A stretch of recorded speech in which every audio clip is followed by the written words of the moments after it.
All right, so we're talking about session number 8 or episode number 8 for Roll for Mastery. So Julie and I today are going to talk about um, tools that DMs use to enhance their game during in-play. Accents, voices, pictures, videos, music, candles, sound effects, minis, Sure. terrain, everything. We're going to touch upon some of it, I'm sure, but perhaps not all of it because that's a lot. Um, but we're just going to talk about it. So, um, I don't know. Julie and I are DMs. I am first edition, she's fifth edition. We DM on the same night, same time, same place, ironically, at one of our local game stores. And she's been DMing for 2, 3 years now. Currently running Curse of Strahd, fifth edition, in 2014 version. Yeah. And I am running first edition Sinister Secret of Saltmarsh on Friday nights. So for the moment, we're going to talk about what tools we use or could use, or that others use, when DMing. And one of the things I like to use, both in person and on my Discord games, is music and sound effects. So music is kind of easy for me to utilize because I just click play. Sound effects, though, is different or more challenging because the sound effect only lasts for a second, 10 seconds, maybe a couple minutes, kind of background sound of the mice squeaking, whatever. But if Ambience. if the players are still there for like 10 minutes around the corner, then I got to keep hitting play, play, play. And remember to hit it or remember to stop it or what have you, and change it from the tavern sounds over to the armorer sounds as he's pounding away on the anvil. So that's a little more challenging for me to keep track of. Because I get enthralled in the game just like everyone else does, and I lose track of the fact that the sound stopped or that they changed, and it's just another thing for me to do, right? Another task for me to manage in gameplay. But playing music or just one long background sound, like a 2 hour track of background music or sounds, that's one thing. That's easy. I just a single click and I'm done for an hour, 2 hours or more. So, but I definitely like utilizing something auditory. I agree. And I always play some kind of live playlist off of YouTube because it gives me less commercials because I don't have YouTube Red. I don't have the subscription service. If I did, I'd be able to use the really cool ones like the one that you sent me for Strahd.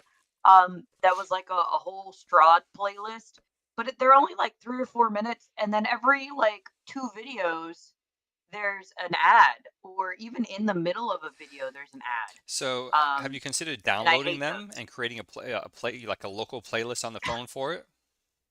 I guess I could. Um, Now that I have a nicer phone, my phone before is really janky, so I've recently upgraded. So I now have a nicer phone, so I could probably look into doing that.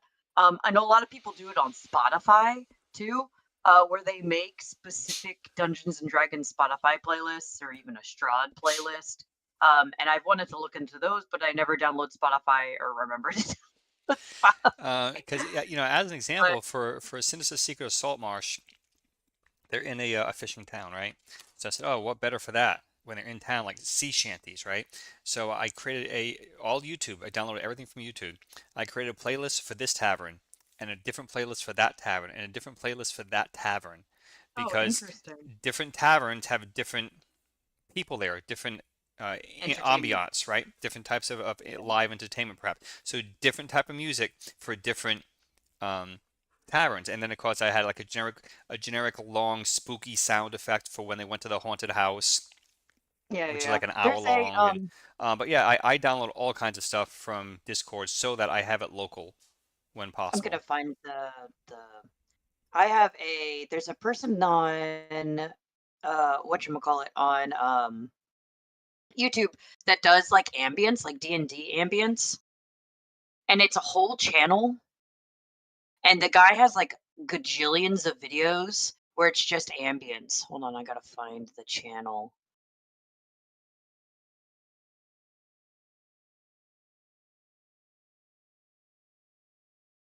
And so the like stuff in there is just strictly ambience. It's just like just like soundscapes and ambience, I think is the channel. Let me look. And Yeah, he has in like a gajillion. in Discord, I use And Ken they're all about an hour. in Discord I use Kenku for my audio. And what I recently learned with Kenku is it almost functions a little bit like a browser where I can open up a new tab, I can sign into YouTube, choose a YouTube Mhm. video, and just stream it straight to Discord without having to download anything. I'll But send you a screenshot. for in-person games, I try when possible, I try to download stuff, especially if it's going to be they're all short and I need one after another, like the sea shanties for the tavern. But if it's going to be a sound effect and someone has, you know, sounds of the ocean for 3 hours, so when they're out at sea, then I can just pull up that video and it's a 3 hour video. I can just click play and You go over remember that. when we did Vandelver and they found a specific wave echo cave ambience? Hmm. And it was cave sounds and it was ocean sounds combined. That one was really cool because we stay in the cave for like session after Yeah. session after session. So all I had to do was put on the like cave sound effect because it was like a 3 hour long like track, 4 hour long track. Now on the Keep on the Borderlands, there I have like I don't know, what a 10, 15, 20 different short soundtracks or sound bites for different caves or like I said the giant rat encounter. I get the squeaky rat sounds for that. Um, Dripping water, into the pond or whatever. There's an underground or a little pool of water in one of the caves. So I got, a separate soundtrack for that. But again, they only last but so long. And I'll I don't, do like the like I do like adventure music and I'll do tavern music, but again, they're just live playlists. I don't think I would love to like have a little soundboard kind of deal where you have like a tablet and it does soundboard sound effects or something like that. Um, where now, you can like use the tablet as a separate speaker, and so s- you'd have background music playing, and then you could also put on like a tablet speaker that so had like additional ambience. one of our players, I think it was Artie, introduced me to Pocket Bard app. And Oh, I think I remember that was a long time ago, yeah, wasn't it? and that Yeah. it's kind of, it's fairly generic, but it can often serve the purpose you want.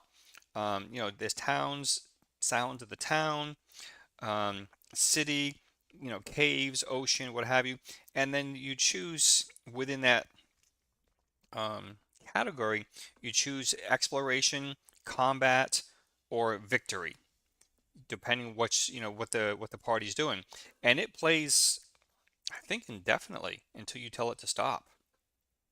Just forever. I thought and you had issues where you couldn't even, like, turn it off, right? Well, no, that was operator era. Oh, like, it was just going. I couldn't figure out how to make it stop, and making it stop was as easy as making it play, but I just didn't know at the time. So And Chase knew that one too. Chase also recommended that one. That yeah, was multiple yeah, players because he was recommending he it. was the one helping me figure out how to start to use it. So yeah, so I'm all about audio. I'm all about sound. I like appropriate or not. I shouldn't say appropriate. Um, maybe appropriate corresponding music and sounds to what's going on in the adventure. I know some That's groups just like generic classic rock in the background, right. and that's fine too. But I try to utilize the sounds or the music to be more immersive in the game and not just for background music, for ourselves kind of thing. For the player instead of for ambience, Yeah. instead of for Yeah. So the yeah. campaign. I agree. My players will comment that that's the biggest downfall with my live playlists is that they comment that we're doing something like and it's like really chill and nothing's really happening and in the background is epic music or vice versa something really epic is happening but my live playlist put on this really chill like elven vibe, and it's not epic at all. And because it's live, I can't fast forward. Right. So you just have to like deal with it. But one of the nice things about live though is that there's no commercials. there's very few commercials. I will say there is a commercial every once in a blue moon, but it's almost non-existent most of the time. Ch check out that Pocket Bard though when you get a chance, because Post the link in the description. because um, you can just hit play and you can choose and say exploration, and then when they're in combat, you just change the button and hit combat. When they win, you change it Oh, and hit victory. It's the same kind of general style of music, like Dark Streets, as I'm looking at it here. And then you just choose what you want. no, I I don't grab have a my way to phone. share my screen, my phone screen right now. I Is can, but Pocket I'm not Bard set up for that right now. just on phone? I believe it's only an app for Android and Apple or Interesting. iPhone. I don't know. I haven't done a web search for it to see if it's an actual desktop application. But Pocket Bard. Okay. Do, do, do. It has like a lute on it. Yeah, I think so. Well, let me. Oh, why is my Windows not showing Chrome? Hang on. There we go. All right, so I'm going to search for that now. Pocket Bard. I bet you it'll just give you a link to an app store. It may. Microsoft does that. Pocketbard.app. Yeah. And some like because some computers are also tablets, some of them will download apps. But I don't know if you'd be able to download it as a computer application or not. You know what I mean? Yeah. But you're not using a laptop at your table. I mean, I know some people No, do. Some use a but laptop or a tablet, so this conversation would apply to them. But for you and I, we don't. So we'd be using a phone app for that. So yeah, so yeah, as I that's click on the link for a pocketbard.app, it just takes me to their website and it says download for the the Apple Store or Google Play. So but you could put that in our YouTube video. yeah, well, I mean, that's what's recorded. Yeah, so if you ever go back and watch any of our videos, you'll see that what is recording for YouTube right now is the website, Explorer Combat and it is Victory. free, which makes it that much better. Intensity slider. Oh, interesting. So they do have some sort of paid version or paid something for this. Craft the perfect soundscape with ambience and weather. Celebrate victory with flair. All right, so if anyone is watching and watching me scroll down the website, there is a paid component of this, $7 a month or $50 a year, but I don't pay for it. It's free. Download the app. There you go. There you go. Free Fantasy Essentials. When you download our free app, it comes with 17 Fantasy Essential scenes that are yours for life. Click on a scene and hear a preview. And then they have the open worlds. For those wishing to expand their adventure to other realms, you can subscribe to unlock open worlds and ever-growing library of possibilities. Okay. Yeah, and it's like Portal, Fey Ritual, City in the Trees, Cyberpunk, Cursed Lands, Haunted Library. Yeah. So depending what your needs are, depending how deep your pockets are, Ooh, Seafaring is a scene. no pun intended on Pocket Bard, but yeah, you can get it for free or you can pay a few bucks and get some additional content. Seafaring is free and open worlds. It has a double. And in no way are we affiliated with Pocket Bard. I know nothing about them other I than that know. someone at our table mentioned it to me and I downloaded it. So Yeah, facts. Very interesting, though. yeah, so give it a try. Check it out. Oh. All right, so well, I've never done it, but some people use fragrance aromas, Oh, scented scented candles, candles, right? or I, I like the diffusers, right, like a water diffuser. yep, I've seen that. I've seen people that actually like spray stuff, little spritzer. I like the idea of candles, but 2 out of my 3 games are online, so it's very hard to transmit that scent over the internet. The only thing I worry about is people who have issues with strong scents. And I wouldn't want to give somebody a super migraine or an asthma attack. That's fair. Um, why Well, I would feel like the essential oil one is maybe not as strong, like a water diffuser or a mist diffuser. so yes, I agree with you, but there are plenty of people who are not quite that sensitive, and a DM or the party, the table as a whole, could definitely embrace something like that. And I think I've never Oh yeah, tried it, and you can ask. so I'm not really sure how much it's going to add the immersiveness of it. Um, but Campfire. the only in-person game I play is in a public venue. It's at a local game store, so I don't think they're going to want me lighting up a candle. Well, at least not in the main room. Yeah, If you had my space, I guess you could do whatever you want because we closed the door. Nobody knows. yeah. As long as you blow it The out. only thought I had that they might have a concern about is an open flame. I guess, yeah, in a public Yeah, building with a and fire alarm close by. but nonetheless, people do use candles. I don't hear a lot of talk about it, actually, but I see them all over Etsy, Could do incense as all well. over Etsy. So maybe people buy them because they're D&D themed. It just has whatever Oh, and they're label on it, and cute. it says, Celtic Yeah, Tavern. So they buy it and they burn it at the house. So I'm not really sure. Like, like a dinner party situation. yeah, Because D&D for a lot of people, it's a dinner party. You go and you it's very much a share social a thing, whole, right? yeah, smorgasbord, and everybody has a whole snack feast. I mean, not always. Sometimes you go in somebody's basement and you guys are just drinking Dr. Pepper and eating cookies. But for a lot of, I had a DM. I was the DM for a player base, and it was a bunch of ladies, and it was one guy and a bunch of ladies, and all the ladies wanted to do was have like a party. Like it was, we had a baked potato bar at one point in time.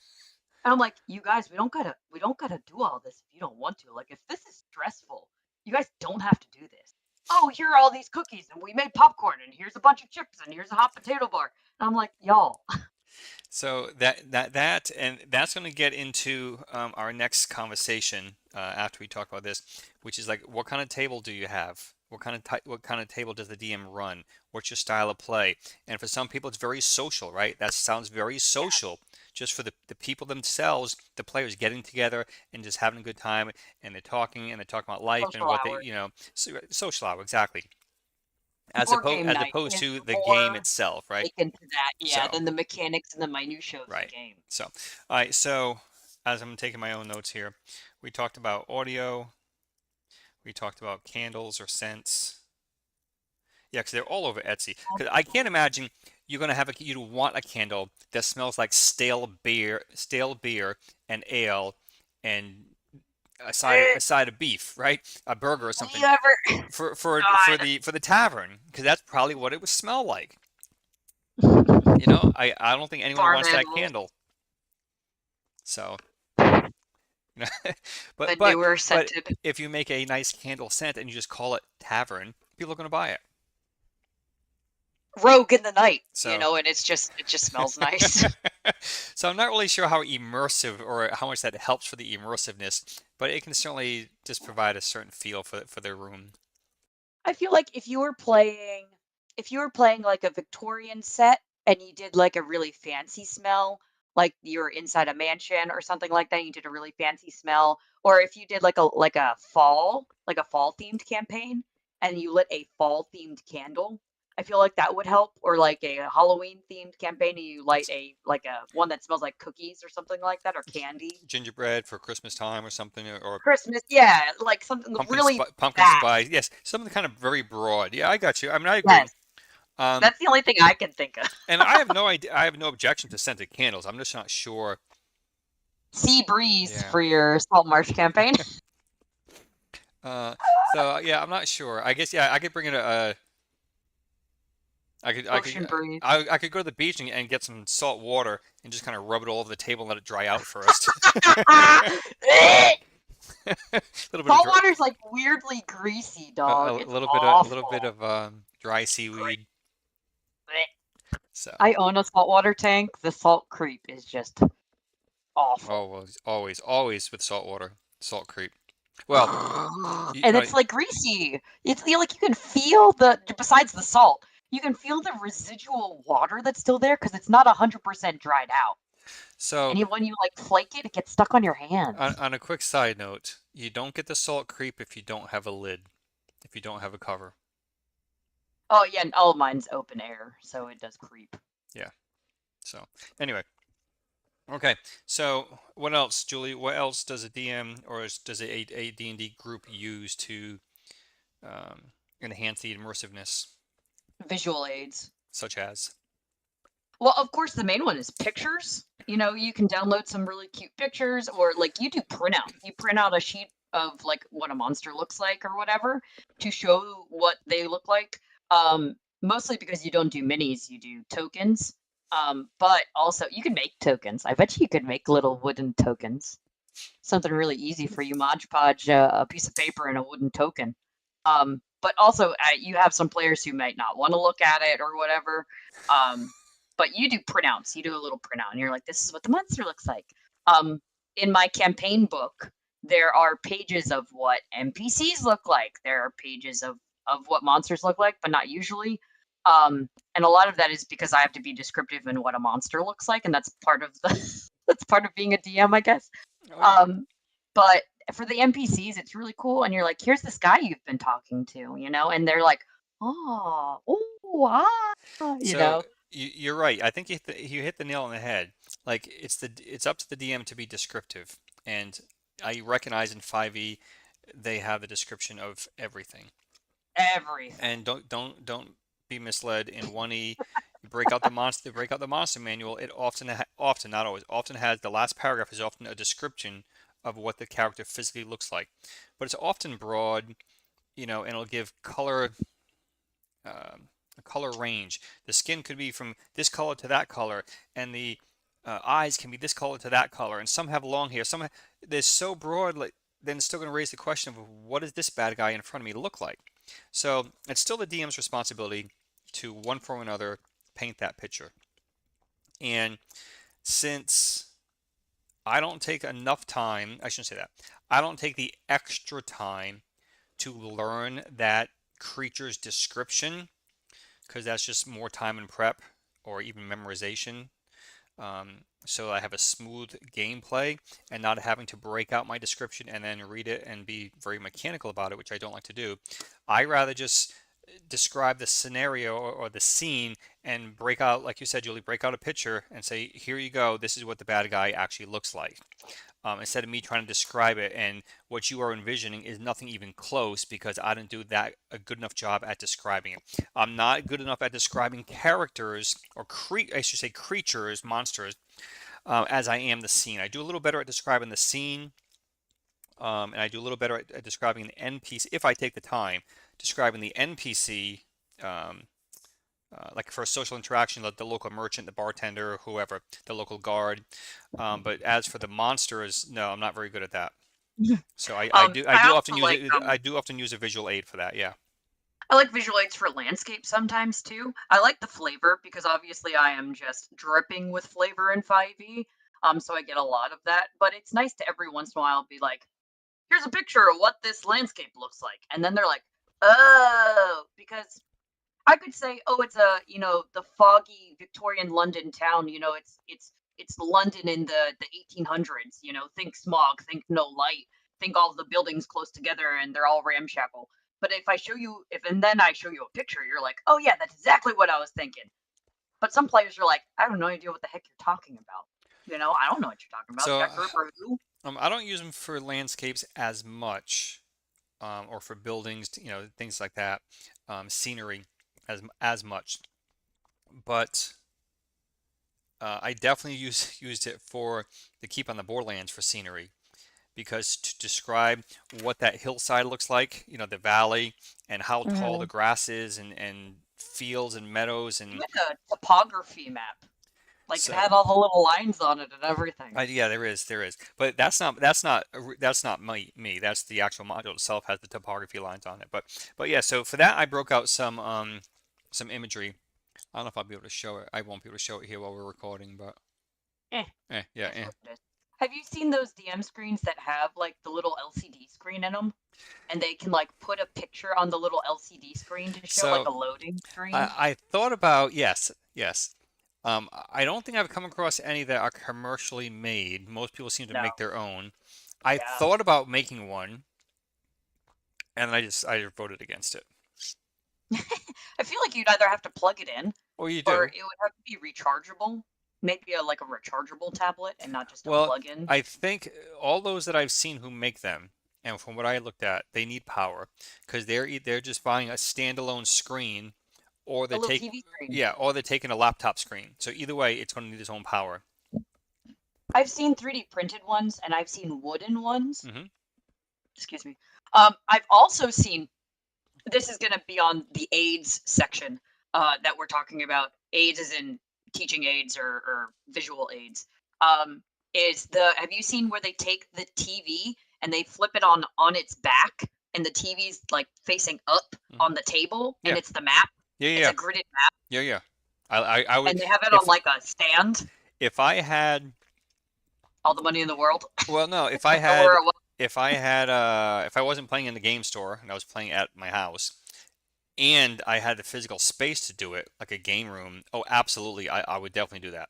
I would do it without hesitation. I would do that. a really nice wormwood table Well, and it no, has little because in no, it. no, because I'm not spending 7 grand on a table. I would make something for a few $100. But yes, so I definitely agree with you on the I the, would t- convert. I would the TV on the Facebook table. Marketplace a no, yeah, sorry. I would Facebook Marketplace a table, and then I would make my own Yeah, Wormwood table yeah. with a Facebook Marketplace table. And people and there are YouTube videos on that too, on how to So many. convert in like an existing table, to make that happen. But yeah, I do. I like that too. Kind of building off 'Cause- the idea of visuals. well, not only that, but like TTRPG like sites like Roll20 and like the Etsy stores that you can go on sometimes have, and Pinterest even have these beautiful, beautiful maps. And it's just a gridded map with like shit in it. Like it's not even like anywhere specific. It's like a meadow. And it's like this high res imagery on a grid or without a grid. And it's like top down. I think those are so cool. And they're so pretty. Like the art's done very well. Yeah, Chepeku, if I'm saying that right, Chepeku, um, has beautiful maps. Like Beautiful maps. hundreds and hundreds and hundreds. And So, like you can do that on open open anvil. Anvil World Anvil. World Anvil. Yeah. You can, instead of making your own, which you can purchase their whatever, the be one of us, we accept you, one of us. And you can get like 500, 800 maps that are all just like gorgeous TTRPG maps. So I had even thought about, even for Friday night at the game store, getting a compact, cheap Projector. projector.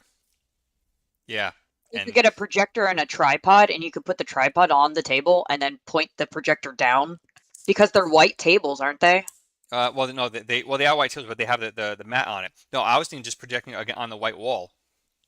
Oh, that too. You could put it at the end of the table Yeah, and point it at the white wall and be like, here's some stuff. yep. Look at this stuff. Here's the map. Isn't it neat? Here's your terrain. Here's the bad guy that you're facing. Yeah. And then So again, that would be more of a tablet or a laptop DM. That's correct. not so much like what you and me do. We do a lot of physical items. And I don't know if it's because we like the touchy touchy and we're a little more organized with the touchy touchy. I know I am. I'm way more organized with things I can feel than on a computer. Um, Mostly because all my electronics are kind of old. So if I upgraded them, maybe I could. But like I said, like an iPad, a really nice high end, not even an iPad, I guess maybe a Samsung, whatever. The high end option would be maybe it could handle the situation and keep me organized. But for for that, you would definitely need a laptop because you'd have to plug the HDMI into the projector. Well, potentially you could do that with your phone too, because you Oh, if can you got a Bluetooth or a side sync. yep, or you can I'm willing to bet you, so you could probably go from USB-C on your phone to HDMI, or mini HDMI or something. Mm, I don't know, but I wouldn't be surprised. I also wouldn't be surprised. So. Plugs and things, man. And another thing in terms of visual, and this isn't so much behind the screen as it is just for the table, is props, right? Which is Oh, kind of props, leading yeah. into because I said, oh, here's a picture of the big bad guy. So in a sense, that's a prop, right? Because I can put that on the table and say, here, this is what you guys are facing, instead of just holding it up and then taking it away. All my little notes that you made me for Strahd, all my players love those, and I'll throw them at them every once in a So while and be like, I "There's don't that note have again." I don't have an example here at the moment, but what Julie's talking about is I had made printed out some letters for her game.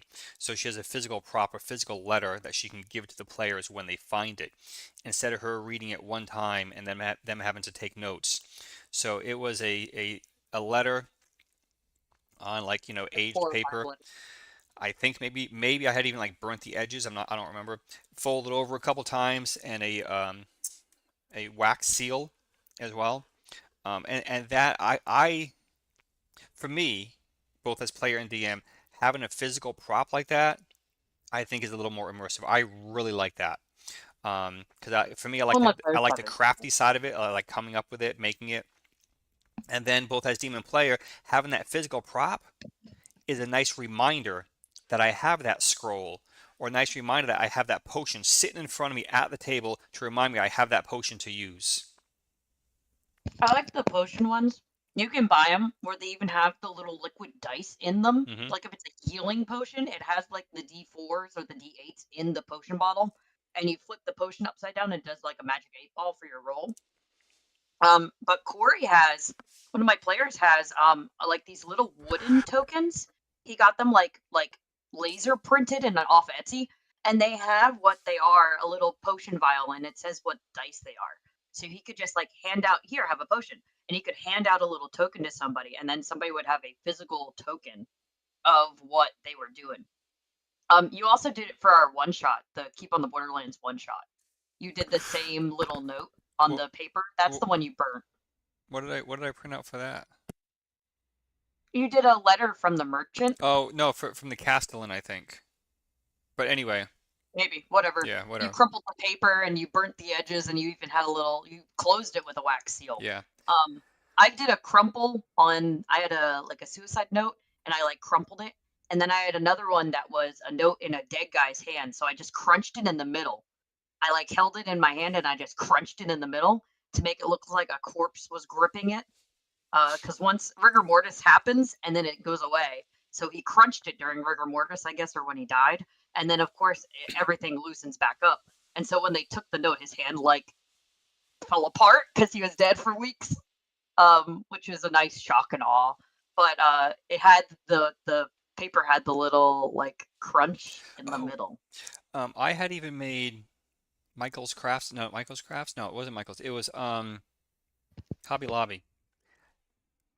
Hold that thought.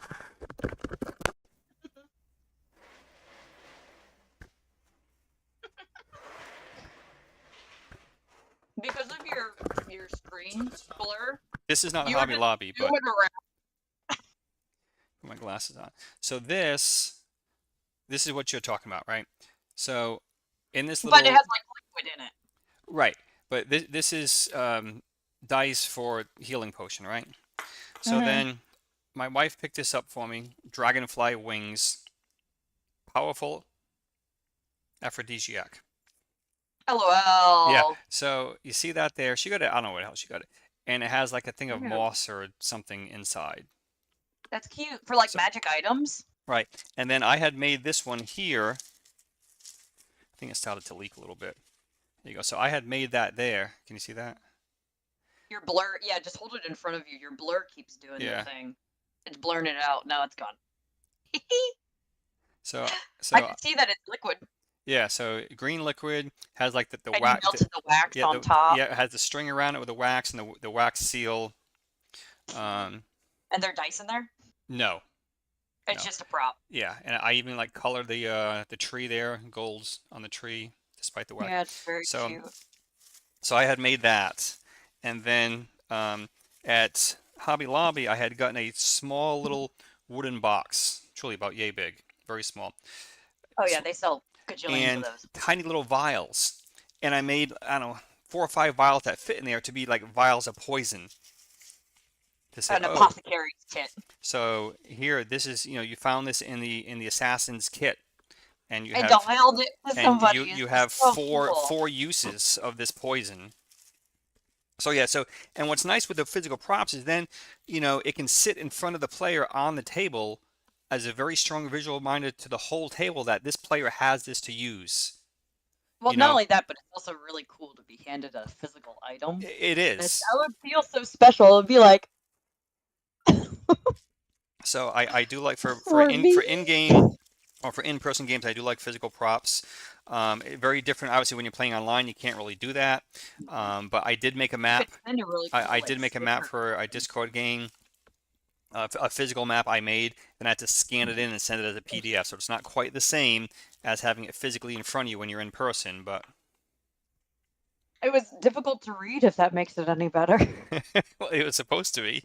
Yeah, it was all crumpled and hard to read. Which is, yeah, I guess the point. But like to send maybe like cute stickers or cute, like how you can send like not gifts because obviously gifts move and have a stupid thing, but and not emojis, but like stickers. Hmm. If you could find specific D&D stickers or have somebody maybe custom make you stickers for Discord or for like any TTRPG, I guess, and then you could like send it to them through a chat and then they could have like a sticker. But again, that's online stuff, silly online stuff. But a lot of you say silly online stuff, but a lot of people still, a lot of people are playing online, a lot, Oh, a lot a more. lot. Yes. And it's very tempting to dip my little toes into TTRPGs or VTTs. Um, TTRPGs, digital TTRPGs, VTTs, visual tabletop, virtual tabletop, like Roll20 or what's the other one? Oh, there's tons of them. Roll20, Foundry, Foundry. Owlbear Rodeo. I know Foundry's big and is getting bigger Yeah, because my people get sick personal of interest Roll20. is in Foundry, because from what I've seen, I've kind of demoed, if you will, that seems to be the best match for me. Just not really sure I'm willing to pay that. And But Roll20 is mostly free, isn't it? You can pay for like an upgraded version, but it's free to start. I don't know on a Roll20. Um, but Because Owlbear there's even Rodeo, I just started looking at. Like I just started like trying to figure it out. Because there's a free version of that. But I think it's limited to like only like 2 maps, like 2 rooms, and not the whole thing. I'm still exploring that, so I'm not sure. Dungeon Fog is another popular one that I want to take a look at. Fantasy Ground I had ruled out as it wasn't a good fit for me. Um, Tailspire has my interest as well, but I probably won't go with Tailspire because um, it gives it too much of a video game feel to it. Oh, there's one that's like I saw someone using, and it was like they were actually like 3D rendered, like in a 3D rendered terrain, and the characters were like 3D rendered as well, but everything was static. They didn't move, and the DM moved them around, would grab the character and Hmm. like squiggle them around, but nobody moved. It was just 3D rendered, and they were like 3D rendered in like a pose or a position, and then the map was like 3D. So like it was almost like what you do in Okay, your so video game one. that may be Tailspire. Let me show that to you. Hold that thought. I saw it on social media. Let me first show that to you, and then I will adjust it. I'll make the adjustment for YouTube. Okay, hang on. YouTube, Okay, so Tailspire.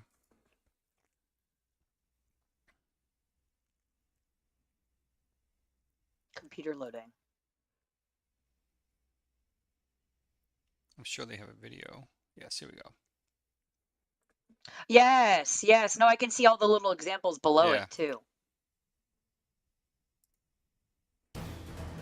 I mean, it looks really neat. And they move around like a game board. Correct, and that's the And you concern I have for me, because then it feels more like a board game and not a role-playing game. I know you don't like that shit. I also know that it kind of we do that though for my tabletop game. We play on a grid.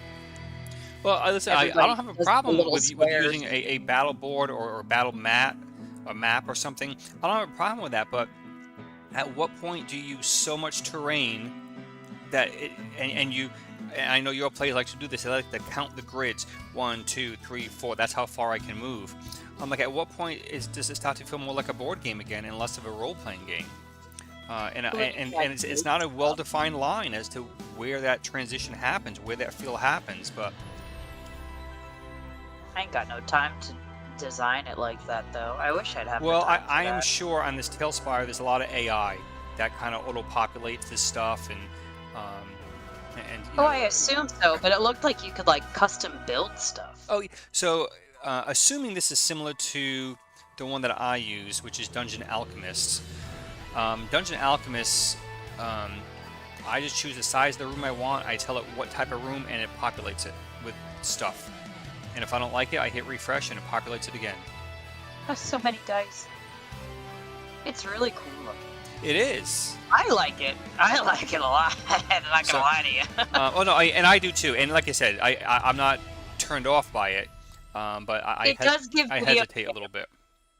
It does give TTRPG the video game, Yeah. but it is very cool. It is I'm so not cute. sure what the what the cost is on that. Let me see if it tells me. Oh.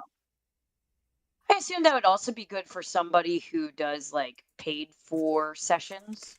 Right, and that's something to, And to that could be the reason why you say it's a paid for session. You could say, "Hey, this. I'm using Tail Inspire.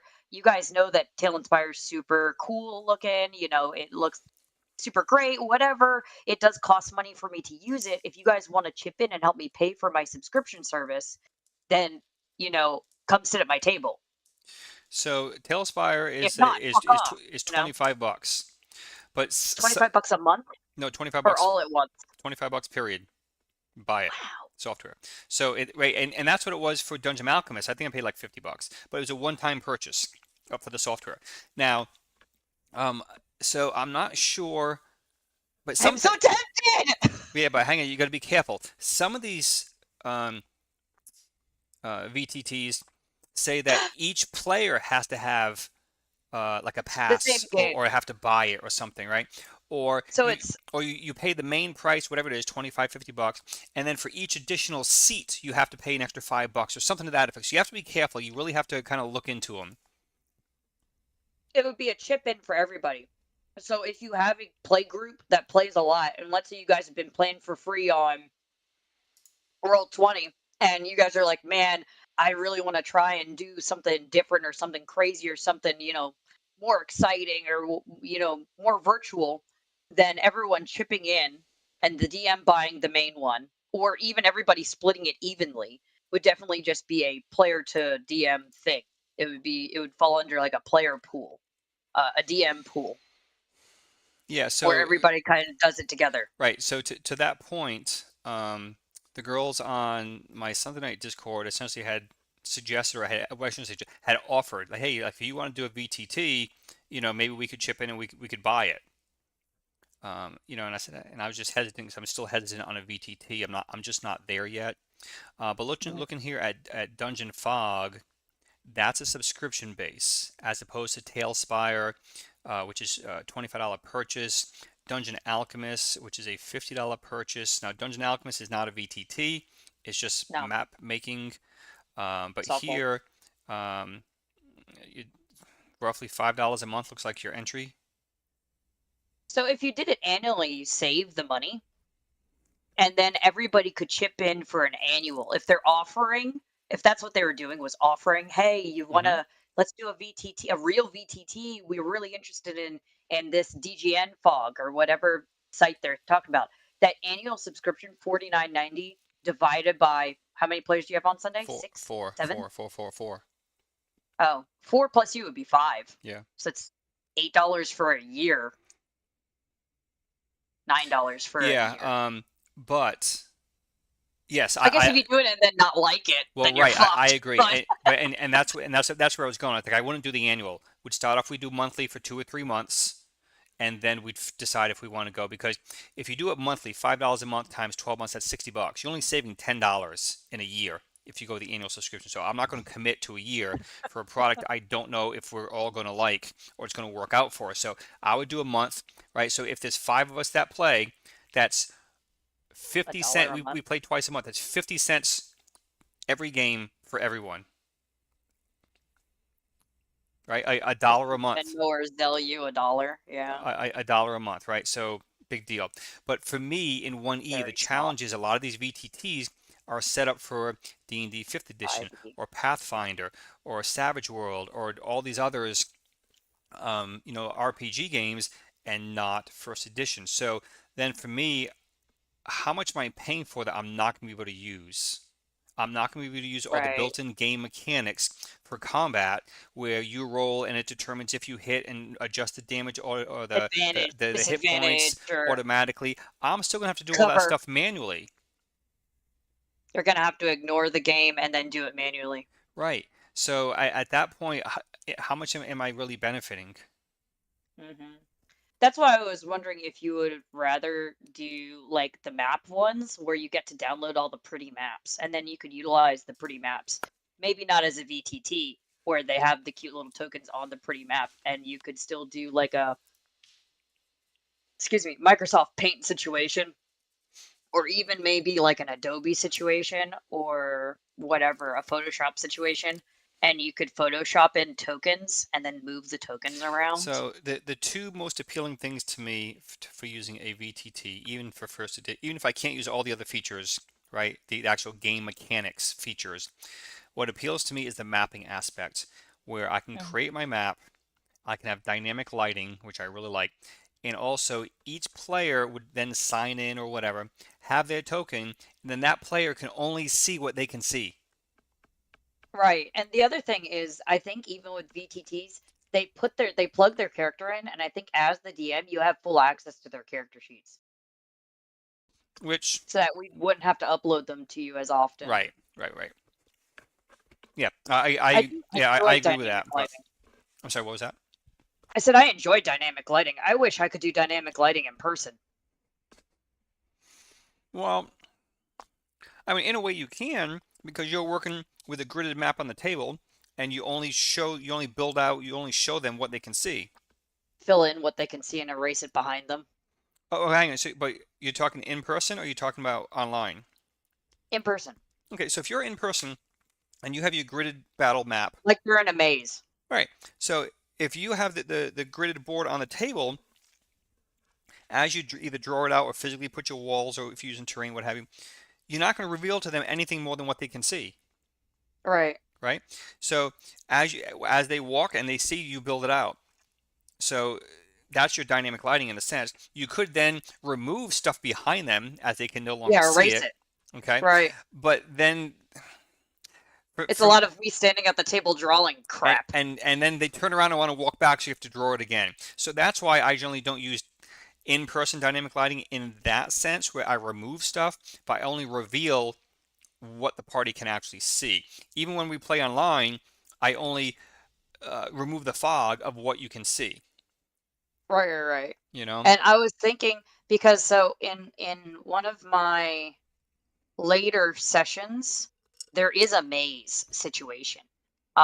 And there it's a pressured maze, it's a timed maze or a pressured maze. And so because of that, I wanted the feeling of I have no idea which way I'm turning, which way am I going? I'm going this way. Okay, bye. Like I wanted that sense of urgency. And in person is kind of hard because I can't really do it. In a VTT, the lights all like leaves behind you and you only have So the little beam in front of you you. can do that in person with Theater of the Mind. And they Right, they and need to not do physically map anything. it out with a graph paper, pen and paper graph paper. They need to map it out for themselves. Make it blind. The hallway's about 10 feet wall. Is there lighting in this maze? The hall is 10 feet wall. It's about 10 feet high. No. There's no, okay, so then the feeling. So you take 50 paces and you feel the wall breaks to the left Uh-huh. and it also continues going on the right. Yeah, and they just have to physically stop mapping this out, but you have to make sure you're very accurate in your description. It's not a big maze, but like I said, there's gonna be a pressure aspect So when the pressure gets on, is when they're gonna have to like. I'm gonna give them time to mosey around, I guess, to formulate a plan as to where they exactly are ish, and then pressure, and they don't know exactly what else is going on. So then the pressure will get to them, and hopefully they'll get lost a bunch. And it'll be really great. And that's what you have sand timers for. Okay, so speaking of sand timers, Um, that's a nice transition, right? Using sand timers for the oh, that's new. DM Yeah, new for um, me. creates anticipation. It builds suspense. You know what's going to happen when the sand timer runs out. A visual aid. So there's a lot of ways that sand timers can be used, both discreetly and overtly. Sometimes I'll use them overtly for the players and say, okay, listen, you guys got 2 minutes to figure this out. Flip my 2 minute timer. I'm gonna grab a slice of pizza. You got 2 minutes, right? Or hey, man, you got 2 minutes to figure this out, and that's all I say. And then, something's going to happen. So Friday night, man, as it has been here for a couple weeks, they spend so much time just talking, talking, talking, not role playing, just talking and trying to figure out what the game plan is. So I flipped over a timer, whatever it was, You 30 guys have seconds, 10 a minute, minutes. 2 minutes, I don't know what it was. And they're formulating their plan. Oh, should we climb up? Should we wait? Should we do that? So flipped over the timer. They took too long. Like I want to keep the game moving. So then the NPCs, the bad guys, called out to them and said, "Hey, what are you doing?" Because they're taking too long. That's happened. That happened last session that we played. So last session, the party got jumped on the way to a location. And a big pack of wolves came, and I rolled the random encounter was like roll 3d6s, and that's how many wolves you get. And I was like, okay, I'm not gonna roll that high. It is what it is. It'll probably just give me a somewhere in the middle number. I rolled 17. 17. So I was like, well, I'm not doing 17. I'm just gonna do it until they get a little exhausted, or I knock a player down or something. So I just kept like filing them in. But the very first round of combat, the first player was like, "Oh, well, what do I do? Oh, but and I was like, I set a timer. I said, y'all know. Well, and Chase was like, set the timer, and I was like, okay, I'll set the timer. And then I was like, round one, and then she was like, and I was like, this is the timer, and she goes, okay, well, I have plenty of time. I was like, no, this isn't just for you. This is the timer for the whole table. And then she was like, oh shit. Oh wait, okay, never mind. I'm doing this, and I was like, good job. Next player. So, kind of building off that, and this is deviating from what we're talking about a little bit, but on a Friday night, they're on a boat. They're on like a cargo ship, and one of the characters was up on the main deck, and his position was discovered, or he was confronted. Like, okay, the bad guy says, like, what are you doing? And starts coming at you. What do you do? And like I was putting the pressure on him, and he knew that. He's like, okay, he's getting closer. Okay, he's there. Okay, I jumped down. But the point I'm getting at, if you put the pressure on, whether it be a sand timer or verbally, it keeps the game moving, and it creates that it increases the level of suspense and excitement, I Tension. think, and the tension. So, Yeah. all What right, so, fun is it if there's no pressure? and Why you have to try and kill everybody all the time? and I'm glad that you and your table are discovering that. The pressure. Oh, Pressure I cooker. also did talking about what we did in our last podcast. How we were talking about standard damage. Yeah. They didn't want me to do max. But so I told them I would just do whatever they wanted me to do, because they thought max was going to be way too bad. And I was like, okay, fine, fair's fair. You guys want it scary, but you don't want it that scary. Okay. So you guys want PG-13 and not R-rated. Okay. So I told them, I was like, I'll do what you guys do, and that way it's just new for everybody, including me. I said, but the only problem with that is that if I'm doing standard damage, it's still 7+ max, which is what you guys are doing, because I'm not rolling for my attack. So 7+ max is still gonna be. It's not gonna be 18 or 16. because it's 8 and 8, I roll a d8. It's gonna be 7, which is the average, plus 8. No, I can't remember. Hold on. A Yeah, so it's 2d4. It's 2d4 plus 2. So it's not gonna be because 7 is the average of 2d4 plus 2. So mine could be 14, but it's not gonna be 16. But 14 and 16 are still just a lot. And Corey's like, well, yeah, that's what I was talking about before, and that you're gonna have to look over all of them and make sure they're not too overpowered. And I was like, well, that's gonna be DM prep. You guys aren't gonna know that information. And he was like, and I was like, okay. I was But like, so maybe I just do average, and I do 7 and 7, or whatever the yeah, monsters yeah. image But is. if you guys come up with a house rule for this, this is on a critical hit that you do um, your A rule a roll and the and then max. the max of that roll. Okay. Hmm. Um, from the beginning, I'm not rolling. I was advocating that that should I apply for adjust it. bad guys as well. It shouldn't be a separate rule for bad guys critical hit. It should be the same consistency, smoothness. But if you're using average damage, right? Then you're saying, oh, maybe I should just double, do average and do 7, 7, 14. But what is their, so your die roll essentially would be the 7. That should equate to your die My roll. my Right. die roll, And they get max. It's die roll and then plus max. So what is the mhm, max for that guy? it's 2d4 plus 2. 2D, So so that's 10.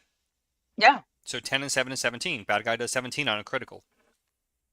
that's what I was trying to. I was like, that's what I'm trying to say. And then they were like, huh? And I was like, because I'm not rolling damage. And then they were like, and 17. I was like, if you guys still think that's too scary, I said I'll just do average. I'll Yeah. just do average, and it'll still be a lot because I knocked 2 players down with my wolf hunt. And they charmed Chase charmed. He used a second level spell slot and charmed 2 dire wolves, which were also with the 17 other wolves. And they were lucky because if they didn't, I was gonna almost TPK them. Well, not almost. I was gonna knock a lot of them down, and then I was probably just gonna have the wolves run away. But there would be a point where I'd be like, "Well, this is getting silly," and then I would have narratively changed it. No, I But say yeah, in this example, I say 17 points because that's the rules that are being used by the characters or for the characters, and that's the rule that the players essentially voted for is a die roll no, plus I know. max. Yeah, and it should be the same all the way around. Correct. Um, Correct. I But guess I'm lenient.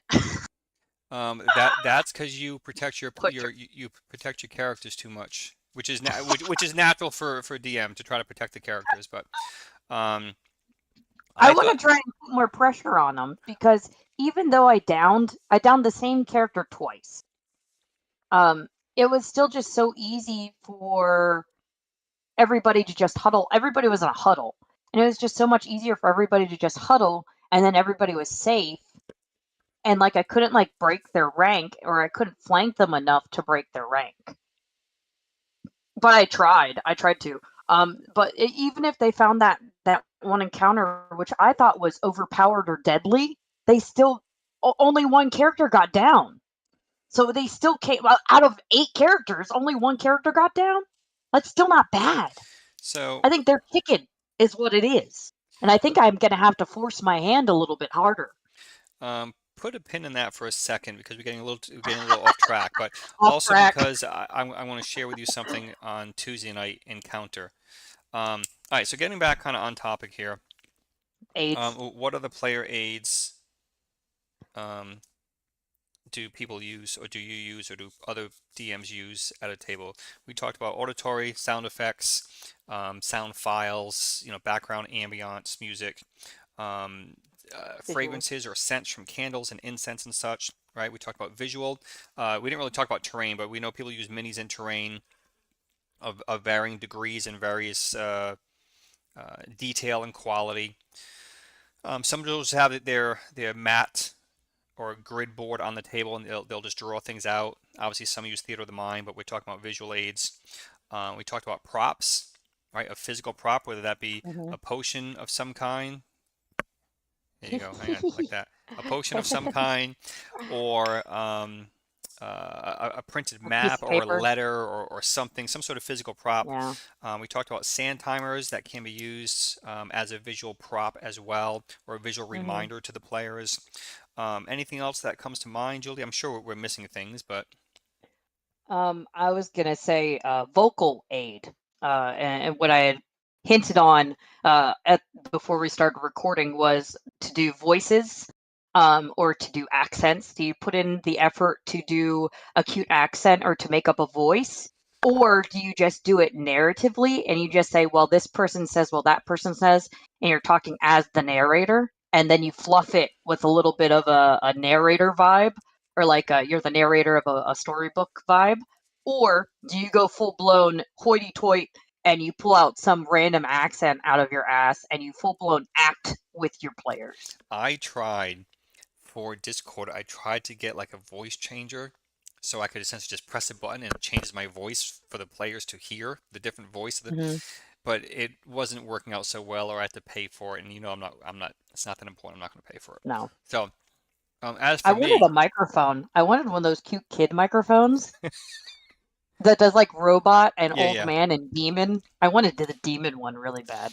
But as for me, I just can't, just like I can't friggin' sing, I can't do voices.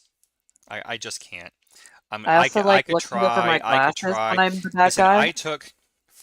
I took like 5.5 years of Spanish in school and still can't roll my R's. I just can't do it.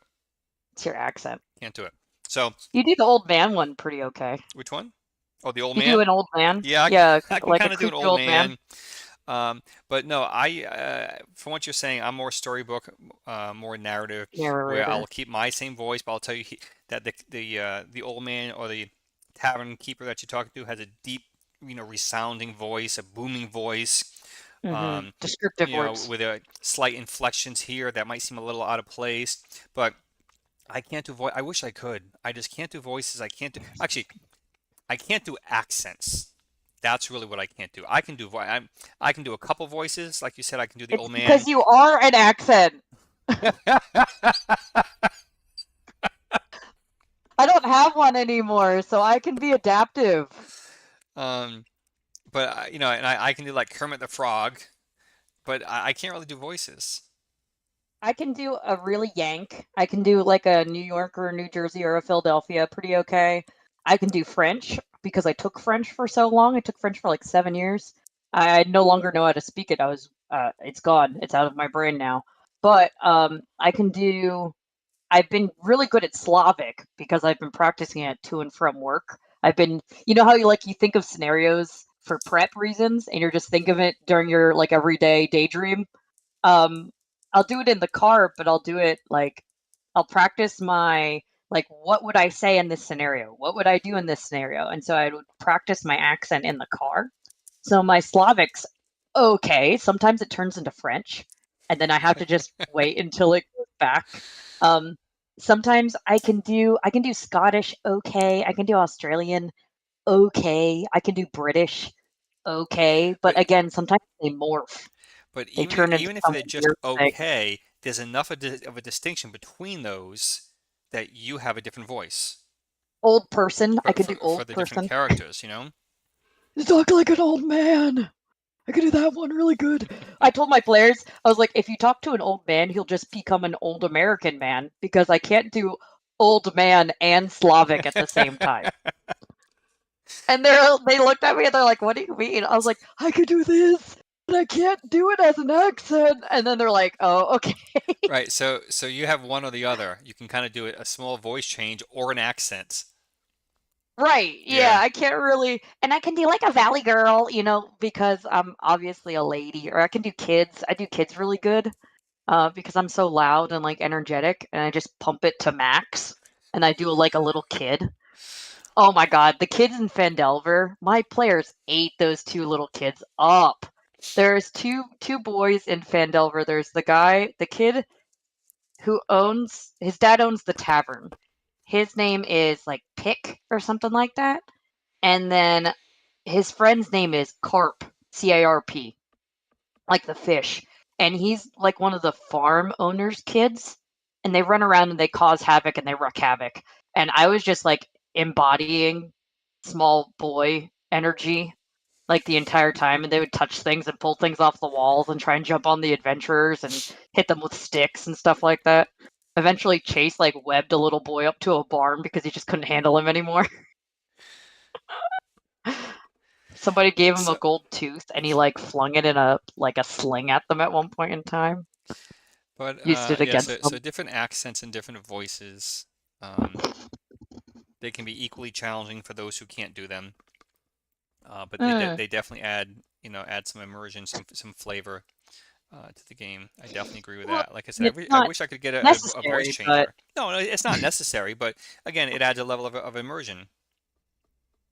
it would be cool if there was like an AI voice changer and you could tell AI what voice you wanted and it could sample audio files from the internets and you could talk into the sampler and then it would like blast it through the computer speakers as the audio sample.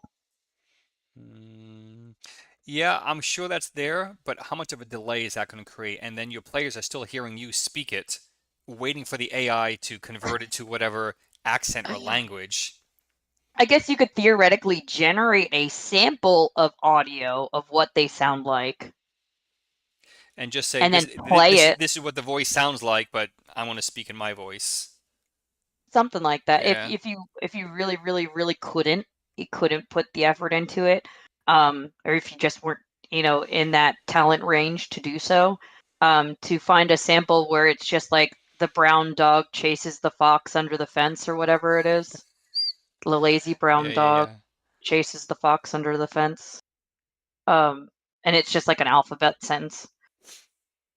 And it's like a sample of an audio, like if it's a gruff man and he says his manly thing, but that's some way I guess you could also get around it for people who just can't. I mean, some people just want to play and want to experience the game, and maybe they're just not as creative. Maybe they're a little more right-brained and they're more mathematic and tactical, and they just don't have the creativity for it. Well, and so that's where you excel way better in combat scenarios. I feel like combat's still super boring for all my players, and they hate when we go into combat. They love when we just role play the entire session. I know your group enjoys the social aspect, which If they could flirt with Strahd all night, they probably would. which like and I get it. I get it because that's one of the three pillars, right, of role-playing games, but it's a combat game. Bottom line, It is it's a literally a combat combat game. game. You But are but a adventuring hero. You don't expect but to I will fight? say though Question that mark. the level of combat seems to have diminished with every edition. Oh yeah, how much it happens or how likely it is to Yeah, happen, I yeah. think does diminish, especially when things like parlay are introduced. Like, are you going to talk your way out of this combat scenario? I tried to do that on Tuesday. I tried to do that more than once on Tuesday, where I Yeah, was like, "No, wait, please wait," and yep. then you guys are just like, And your party was having nothing of that. So okay, "Stop!" so it's that combat that we're going to talk about here in a minute off camera, or I'm going to bring up if I can eat. If now I can remember what I was going to say about that. Anyway, okay, so what other aids? Perhaps that's not the best word, but what are the Food, aids? Food? What? food. How is that an aid to the game?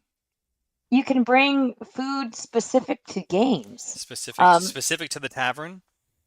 Specific to the tavern, or a lot of people, and this is big in the Curse of Strahd community, is when Strahd invites you over for dinner. The impending dinner at Castle Ravenloft is to host a real dinner party, like an actual real dinner party. That sounds a little more like LARPing.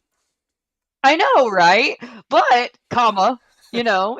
it is a thing. I think at one point in time we had a bunch of random encounters, and everybody got a pie from Phandelver.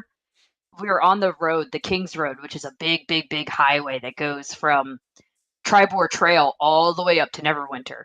And it was like 4 days. So I just did a bunch of like silly bullshit and like no combat. It was just all no combat, just funny bullshit. Um, and I guess it could turn into combat if they were stupid, but if they were intentionally aggressive, I could turn it into combat. But at one point in time, they found somebody selling pies. I just had a random pie generator on a chart from Pinterest, and I just randomly generated pies. And James liked it so much, the next session that we came, he brought little bunt cakes. Yeah, I remember that. I remember that. And he was like, "You guys bought pie?" And I was like, "James, what are these? Oh my god, they're so great!" And he was like, "We bought pies." And I was like, "Oh my god, you guys did buy pies." So food could definitely do the thing. Maybe if you wanted to do like little snacks, themed snacks. Like if you're playing a Halloween themed campaign, to bring Halloween candy or Halloween themed snacks. I'm going to the beach with my family in Thanksgiving, and I asked my cousins if they wanted to do a D&D theme or a D&D campaign, a one shot. And because it's Thanksgiving, I could do a Thanksgiving one shot.